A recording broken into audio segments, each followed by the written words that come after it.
Olá, gente, tudo bem? Como sempre, todo sábado estou aqui para fazer essa live, para poder sempre estar levando mais ainda conhecimento para todos que sempre estão me seguindo, me assistindo e assim por diante, certo? E dessa forma, fazendo com que vocês adquiram cada vez mais conhecimento. Como vocês bem sabem, está muito frio aqui no Sudeste, na região Sul e etc, né?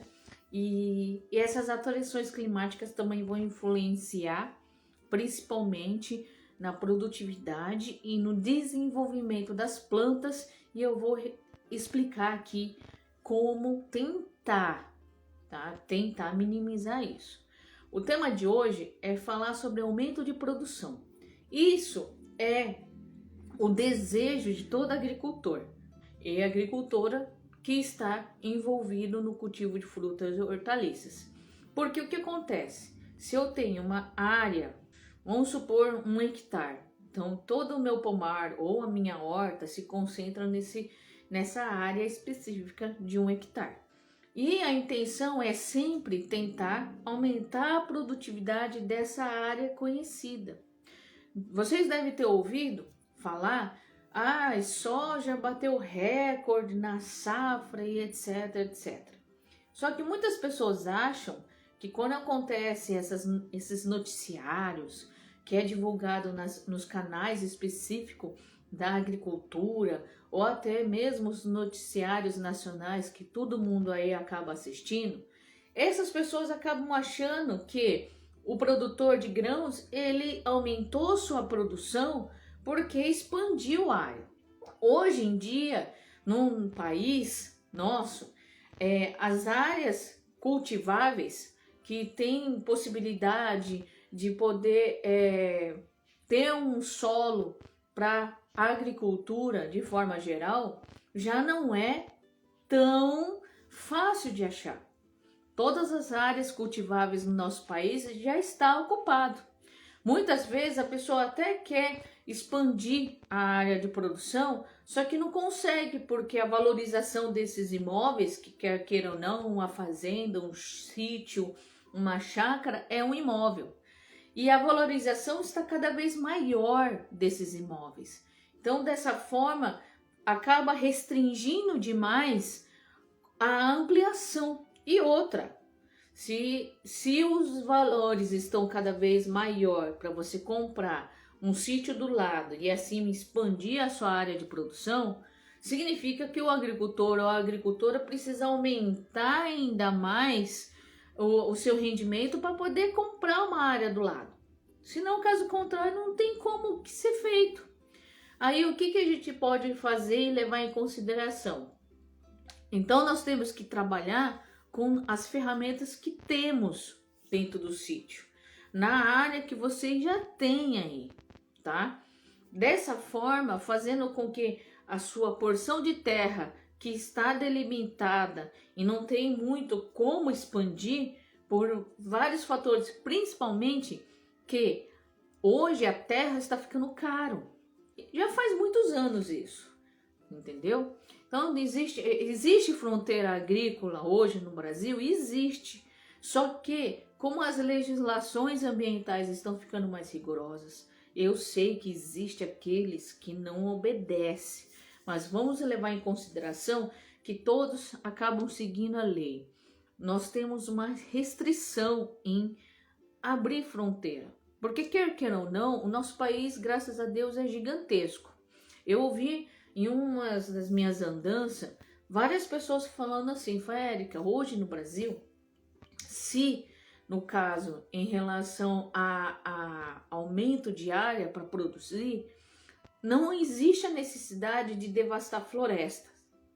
O que nós temos que fazer é aumentar a produtividade daquele hectare que já existe. Com o uso do quê? Tecnologia. Então, nós somos campeões na produção agrícola, não só nacional ou continental, mas sim mundial. Então, graças a Deus, nós brasileiros devemos ter orgulho de fazer parte dessa nação, porque o que nós plantamos e colhemos no campo não é pouco. Pelo contrário, com o uso de tecnologia, do manejo correto, seguindo orientações técnicas, seguindo sempre todos os tipos de conceitos, nós conseguimos aumentar essa produção ano após ano. Assim, nós temos, graças a Deus, no Brasil, quais são os centros de pesquisa que acabam ajudando nisso? A Embrapa, tá? A Embrapa é um centro de pesquisa muito bom, que acaba ajudando cada vez mais a desenvolver tecnologia, instrumentos, equipamentos e definir manejos que tenham retorno financeiro através do aumento da produtividade. Caso contrário, se a gente não tem esse tipo de ferramenta, o nosso país não se torna competitivo. Então a intenção nossa é nos tornarmos competitivos cada vez mais. E para isso, o pequeno produtor, o médio produtor, não tem como deixar de seguir essas orientações baseado em trabalhos de pesquisa da Embrapa, da CAT aqui em São Paulo, da Secretaria da Agricultura, do APTA, da Emater, sabe? Existem várias instituições privadas e públicas, não só no estado de São Paulo, no Sudeste, mas em todas as regiões do Brasil, trabalhando para que possamos sempre produzir mais. Tudo que eu falo para vocês, não tirei da minha cabeça apenas, foi experiência vivenciada no dia a dia, no campo, junto com o produtor.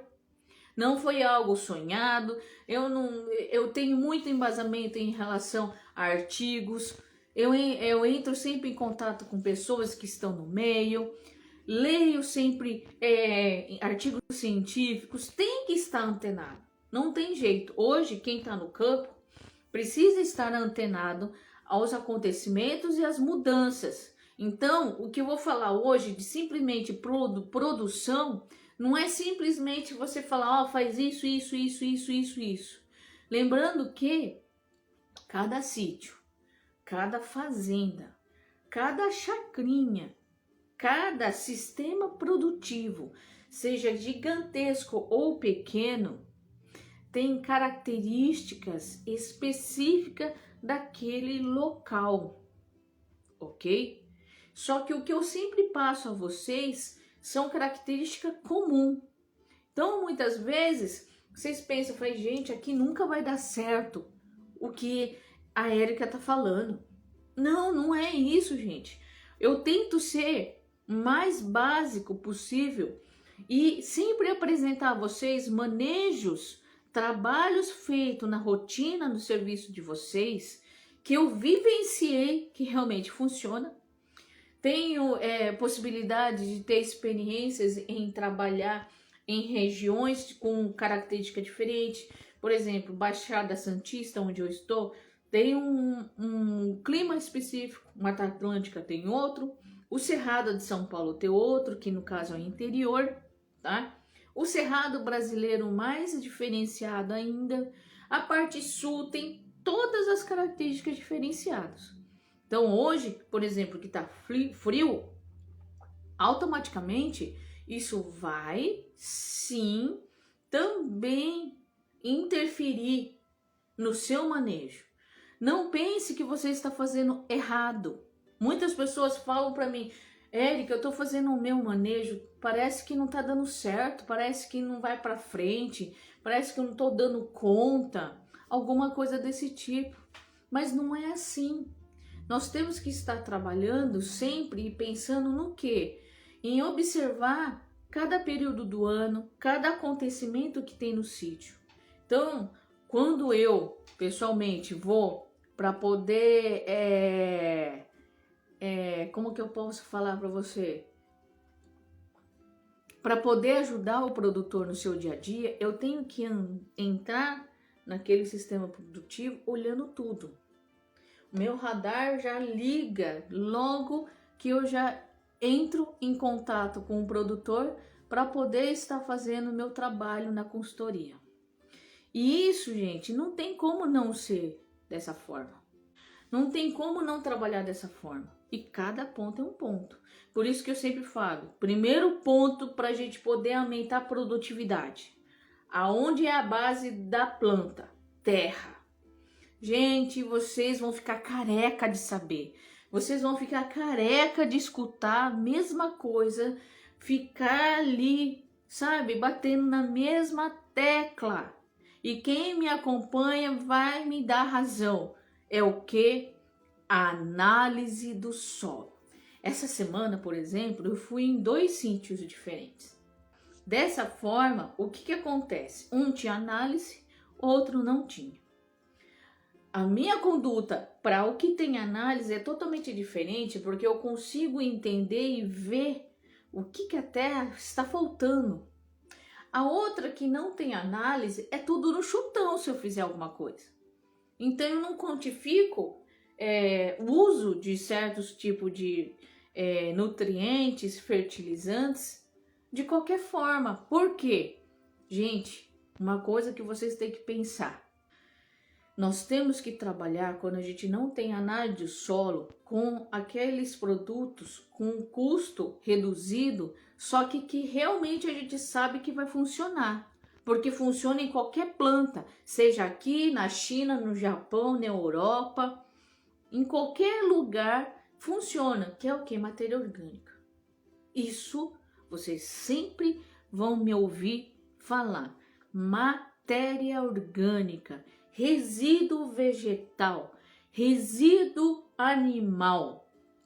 Esse tipo de material, com ou sem análise, dá para ser utilizado com mais tranquilidade, sem medo de errar. Mas, como eu sempre falo que o resíduo vegetal, que no caso é a palhada, são as folhas que caem e ficam secas, esse material que é um resíduo vegetal que tem aí na sua propriedade, ou se vocês não têm, vamos começar a trabalhar para que a gente aumente o volume desse resíduo vegetal dentro da roça. E existem várias formas que eu vou falar. Eu vou tentar citar a vocês alguns. Então, por exemplo, vamos supor, até sempre eu vou pegar meu solo e vou mandar para o laboratório. Existe um período até eu ter na minha mão o resultado dessa análise. Então, nesse meio tempo, o que eu posso fazer para adiantar? Vamos juntando todo esse resíduo, vamos buscar dentro do sítio ou da sua propriedade o esterco ou procurar de fora. Eu sei que o esterco, como está sendo muito procurado, porque o adubo se tornou caro, acabou aumentando seu preço. Eu sei disso. Então nós temos que trabalhar o quê? Com uma pequena porcentagem de esterco e uma grande porcentagem de matéria vegetal, que no caso são os resíduos. Porque esse a gente tem menos condições de errar, tá bom? Então isso eu sempre vou bater na tecla, eu sempre vou bater nisso e vocês sempre vão estar me ouvindo, e eu sempre cobro o produtor quando eu vou visitar pela primeira vez. Cadê a análise? Para quem ainda não me ouviu falar, eu sempre digo o quê? Nós, engenheiros agrônomos, por mais que tenha o nome engenheiros ou engenheiras, nós somos como se fosse uma espécie de médico de planta. Somos nós que temos condição de oferecer para a planta o que ela precisa para se alimentar, o que está acontecendo em relação à praga e doença e assim por diante. Então, é como se nós fôssemos realmente um médico de planta ou médica de planta, como no meu caso. E quando você vai no seu médico, eles não pedem uma bateria de exame, a análise da terra ou até mesmo a análise foliar, que eu já comentei com vocês, mas eu posso falar sobre isso de novo, é a única, ou são as ferramentas que vão me dar condição de falar o que ela precisa para se nutrir. Isso é um ponto extremamente importante e eu não posso deixar de pensar nisso, tá bom? Essa análise vai me dar a condição de trabalhar sem medo do que? Primeiro ponto, É de minha responsabilidade o que eu recomendo para o produtor, porque eu não estou colocando o meu recurso financeiro para que ele compre o nutriente ou fertilizante que eu recomendar. Eu tenho que ser muito criteriosa. Então, eu tenho que observar e ver de perto a realidade de cada um, o que o mercado de vocês tem disponível em relação a fertilizante, para que você então possa estar comprando a quantidade certa e ainda, além de comprar a quantidade certa, aplicar nos momentos corretos. E dessa forma, sem ter que gastar demais, ou muitas vezes errar. É muito comum, e vocês já devem ter observado isso no dia a dia de vocês, acabarem sempre ouvindo a opinião de alguma pessoa que vocês conheceram em algum momento. O que é isso? Ah, Érica, o fulano de tal veio aqui e falou para jogar, sei lá, tal produto. Tem que tomar muito cuidado com isso, tá bom? Outro ponto que eu posso me assegurar e falar com vocês têm que tomar cuidado demais pelo que vocês encontram na internet. Eu já vi gente perdendo lavoura, não pequena, mas grande, seguindo orientação errada. Mas às vezes a pessoa que falou aquilo disse, só que é numa situação específica, ali na região dele. É outro ponto que vocês têm que tomar cuidado. Só que tem certas características que eu sempre falo aqui que não vai mudar. É no norte, nordeste, vai ser no sul e sudeste, vai ser sempre o mesmo, que é o que? O uso de matéria orgânica e esterco. Não tem como vocês errarem nisso, tá? Então esse é um ponto, certo? Para vocês darem exatamente o que precisam. Eu agradeço para aqueles que assistiram até agora ou já deram só uma espiadinha por estar aqui e participar, tá? Agradeço imensamente de coração. Aguardo vocês até a próxima live, no próximo sábado, às 18 horas no horário de Brasília, tá? Para vocês assistirem a minha live sempre, e eu vou falar de temas diferenciados, tá bom? Muito obrigado. Até a próxima live na semana que vem. Até mais, gente. Boa noite. Beijão para todos e bom descanso. Tchau, tchau.